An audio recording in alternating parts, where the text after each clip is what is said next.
Estamos en comunicación con un experto, con Juan Manuel Telechea. Él es economista, es docente de nuestra querida universidad. Buen día, Juan Manuel, gracias por atendernos.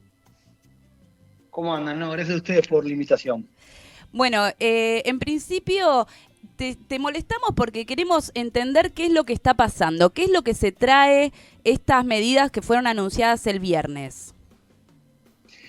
Bueno, digamos, la idea un poco para poder entender las medidas es repasar rápidamente el contexto, ¿no?, en el que estaba la economía, que básicamente mostraba grandes señales de que había un agotamiento de lo que era la fase 2, ¿no?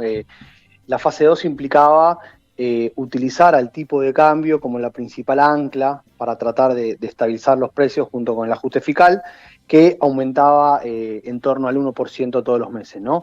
Lo que pasa es que venían utilizando esta herramienta desde el inicio de la gestión y, bueno, como siempre, el dólar estuvo por debajo de la inflación, o sea, ayudó a que bajara, pero no lograron converger. Vos tuviste un dólar que sistemáticamente se fue abaratando constantemente.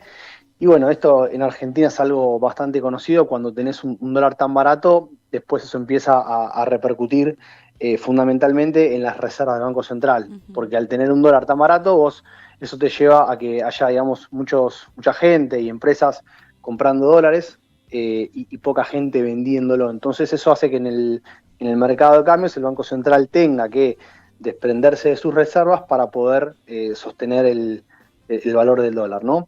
Y Ujú. bueno, hace ya más de un mes que veíamos que el Banco Central venía perdiendo reservas, además un Banco Central que tenía muy pocos dólares en sus arcas, y bueno, básicamente lo que veía la gran mayoría era que esto no era sostenible. Y a todo eso tenés que sumarle una inflación que hacía ya varios meses que estaba estancada y que en el último mes directamente pegó un salto. Entonces, a partir de todo eso, y, y también, digamos, hay que mencionar el contexto externo, ¿no?, que es sumamente complicado con todo lo que son las medidas de Trump. Bueno, me parece que todo eso llevaron a que el gobierno acelerara, digamos, fuertemente las negociaciones con el Fondo Monetario para poder finalmente destrabar el acuerdo y el programa económico, que es lo que conocimos en el día del viernes, ¿no? Ujú, ujú. Ahora, vamos de a poco con cada parte de las medidas, pero en principio acá se está hablando mucho en relación al cepo. ¿Qué rol cumple el cepo en este esquema económico? ¿Qué implica además su levantamiento, sobre todo pensando, por un lado, a las grandes empresas y por otro lado, a la gente común como nosotros que pagamos los alimentos todo el día? Bueno, digamos, el cepo en realidad es un conjunto de regulaciones, ¿no? Uno por lo general cuando habla de cepo piensa que es una única medida, Ujú. pero en realidad vos tenías muchas regulaciones que no le permitían a diferentes actores de la economía comprar dólares, ¿no? Al mercado oficial, ¿no? Desde ya. Entonces, las personas no podían comprar dólares al mercado oficial, las empresas si accedían a importaciones, después no podían comprar en el financiero, o sea, había restricciones cruzadas, en fin, un montón de regulaciones que la gran mayoría de estas se eliminaron, ¿no? O sea, justamente a partir de hoy y desde hace un ratito ya cualquiera en su home banking podía comprar dólares como si nada, no tenía que hacer ningún tipo de transacción rara, ¿no?, que había que hacer antes con los bonos y ese tipo de cosas. Eh, y básicamente esto lo que permite es que vos tengas un mercado oficial, digamos, con mucho más volumen, ¿no? Y ahí vos tenés un riesgo, que el riesgo básicamente es que mucha gente ahora que antes no podía, quiera comprar dólares y eso lleve la cotización al alza, pero después por otro lado tenés también que hay mucha gente que vendía en el mercado financiero, en realidad estamos hablando de empresas, ¿no?, sobre todo las agroexportadoras, que ahora van a volcar esos dólares al oficial. Y ya tenemos, digamos, los primeros datos que están mostrando que el dólar se ubicó en torno a 1.150, 1.200 pesos, con lo cual fue un incremento, digamos, creo que menor de lo que esperaba la mayoría. Ujú, ujú. Y ahora, pero este saque del cepo, ¿no afecta a las reservas también? Mira, en principio no, porque justamente, digamos, la manera en la cual te va a afectar las reservas va a depender en los próximos días si vos tenés mucha demanda de dólares y el Banco Central tiene que salir a desprenderse de reservas por ese motivo. En principio, no lo afecta directamente y ya te digo, veremos qué pasa en las próximas semanas.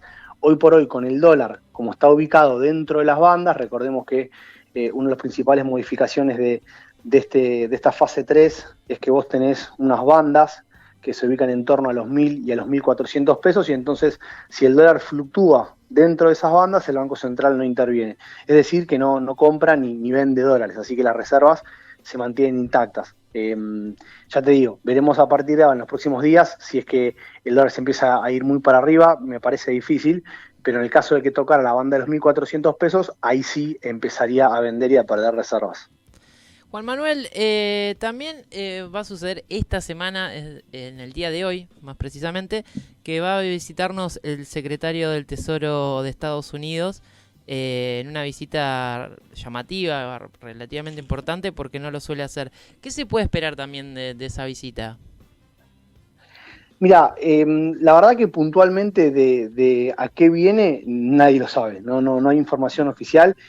Algunos especulan con que podría haber algún tipo de anuncio importante en términos de desembolso de dólares por parte del gobierno estadounidense. A mí me parece raro, quizás puede ser anuncios de alguna que otra inversión, porque viene acompañado del presidente de una de las principales empresas financieras de Estados Unidos.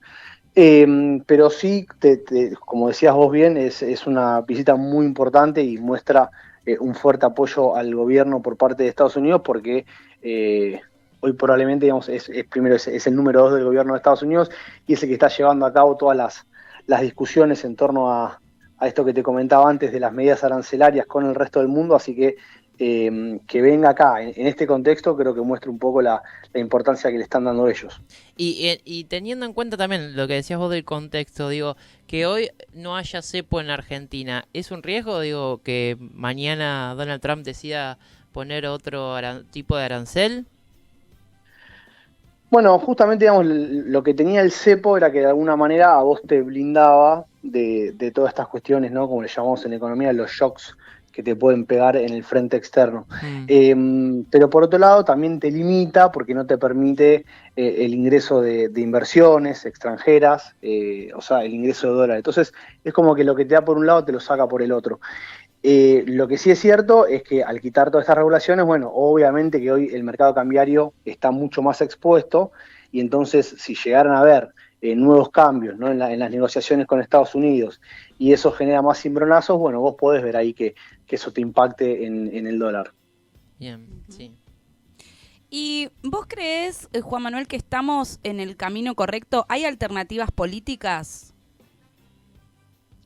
A ver, yo creo que alternativas siempre las hay, pero digamos, cuando uno, por lo menos en lo que es la parte macroeconómica, ¿no? ve los anuncios, lo que encuentra es cierta consistencia en cuanto a las medidas anunciadas y también los objetivos perseguidos, ¿no? Porque uno de los principales objetivos que este gobierno se había puesto era el de quitar las regulaciones cambiarias, y si bien, insisto, algunas todavía quedan, bueno, la gran mayoría se eliminaron el viernes.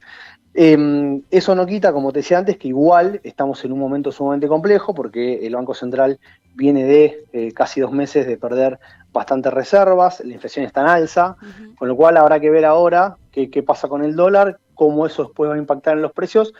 Pero en principio, digamos, si yo me pongo digamos, en la visión del gobierno y te digo cuál sería el camino optimista, que yo creo que ellos están esperando que sea ese, es que justamente el dólar hoy no se incremente demasiado, que eso no tenga un impacto importante en la inflación de los próximos meses, y que vos llegues a las elecciones con una inflación en los niveles anteriores, ¿no? Digamos en torno al 2%, habiendo quitado el cepo, que para el gobierno me parece que llegar a las elecciones diciendo que la inflación está en baja y que eliminaron el cepo, creo que son dos grandes logros de la gestión económica, que hay que ver qué tanto los pone en consideración la sociedad a la hora de votar, ¿no?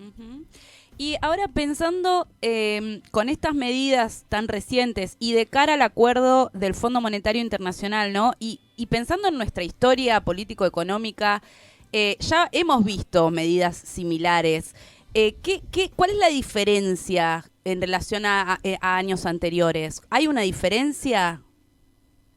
No, la verdad que yo creo que no, digamos. Acá el gobierno trata de de instalar como que esta vez es diferente, porque esta vez el programa económico es el que puso el gobierno y que el FMI no tuvo ningún tipo de injerencia, y que esta vez en lugar de ir a pedirle fondos para pagar la deuda, nos lo van a dar para recapitalizar el Banco Central.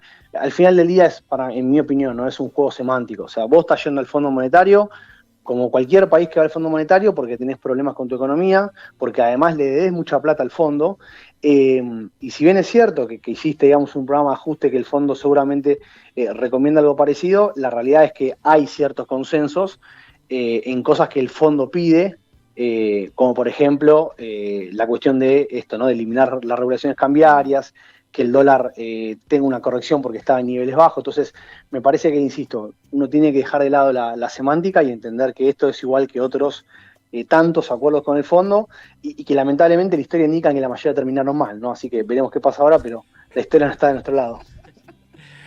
Tenemos miedo.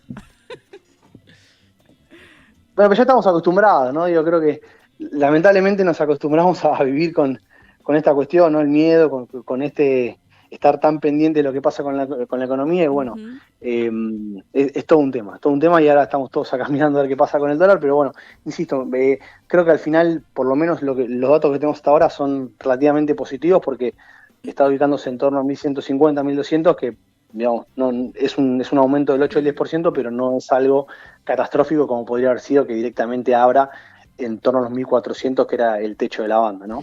Juan Manuel, y la última, para ir cerrando un poco, ¿vos creés que para las elecciones este estado se mantenga? Digo, ¿llegan a las elecciones el gobierno con tranquilidad económica, podríamos decirlo?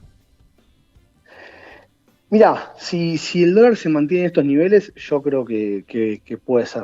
Digamos que vos vas a tener un aumento de la inflación seguramente en abril y en mayo, y quizás ya para junio y julio tengas una inflación bajando, de vuelta, en niveles elevados, ¿no? Digamos, recordemos que estamos diciendo que probablemente en abril y mayo tengas una inflación en torno al 4 o el 5%, que digamos sería el doble de la que venías teniendo hace un par de meses atrás, pero que ya para junio y julio puedas estar pensando en volver a un 2%, y de vuelta el gobierno lo va a presentar como que la inflación está bajando, ¿no? Por más que esté bajando de un nivel alto, lo va a presentar de esa manera, va a presentar como que eliminó el cepo, y bueno, insisto, ahí habrá que ver después la sociedad cómo lo pondera, y también qué pasa con los ingresos, porque recordemos que algo que charlamos poco, pero uno de los principales, creo que los aspectos más débiles del esquema económico de este gobierno es que el ajuste le pega mucho a la gente, ¿no? Entonces vos tenés que los ingresos de la población, sobre todo en los ingresos medios y bajos, están todavía muy golpeados, y eso también es un factor que por lo general incide en el voto.